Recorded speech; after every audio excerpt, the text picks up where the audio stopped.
Anchal service സഹകരണ ബാങ്കിന്റെ നേതൃത്വത്തിൽ വിവിധ മേഖലയിൽ മികവ് പുലർത്തുന്നവരെ ആദരിക്കുന്നു. ജൂൺ 15-നാണ് പരിപാടി. SSLC, +2, CBSE പരീക്ഷകളിൽ ഉന്നത വിജയം നേടിയവരെയും ആദരിക്കുമെന്ന് ഭാരവാഹികൾ അറിയിച്ചു.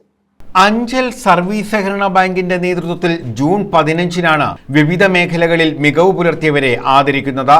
മികവ് 2025 എന്ന പേരിലാണ് പരിപാടി സംഘടിപ്പിക്കുന്നത്. SSLC, +2, CBSE പരീക്ഷകളിൽ ഉന്നത വിജയം നേടിയവരെയും വിവിധ മേഖലകളിൽ മികവ് പുലർത്തിയവരെയുമാണ് ഭരണസമിതി ആദരിക്കുക. വൈകിട്ട് 4-ന് അഞ്ചൽ സർവീസ് സഹകരണ ബാങ്ക് കോൺഫറൻസ് ഹാളിലാണ് പരിപാടി സംഘടിപ്പിച്ചിട്ടുള്ളതെന്ന് ബാങ്ക് പ്രസിഡന്റ് അഡ്വക്കേറ്റ് സൂരജ് അറിയിച്ചു. സഹകാരികൾ സഹകരിക്കുന്നുണ്ട്, നമുക്ക് ഒട്ടേറെ മുമ്പോട്ട് പോകാൻ കഴിയുന്നുണ്ട്.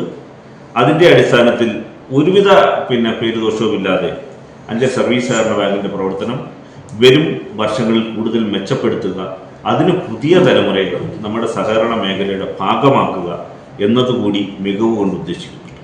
അങ്ങനെ എത്തിച്ചേരുന്ന കുട്ടികളുടെ ഒന്ന് CBSEക്ക് വിജയിച്ചവർ, SSLCക്ക് വിജയിച്ചവർ, അവരെല്ലാം +2 അതിലൊക്കെ ഫുൾ A+, ഏറ്റവും മികവ് തെളിയിച്ച കുട്ടികൾക്കാണ് നമ്മൾ ഈ അംഗീകാരം നൽകുന്നത്. PS സുബാൽ MLA മികവ് 2025 ഉദ്ഘാടനം ചെയ്യും. കശുവണ്ടി വികസന കോർപ്പറേഷൻ ചെയർമാൻ SJ മോഹൻ, ജനപ്രതിനിധികൾ, സാമൂഹ്യ സാംസ്കാരിക രാഷ്ട്രീയ നേതാക്കൾ തുടങ്ങിയവർ പങ്കെടുക്കും. News bureau, Anchal.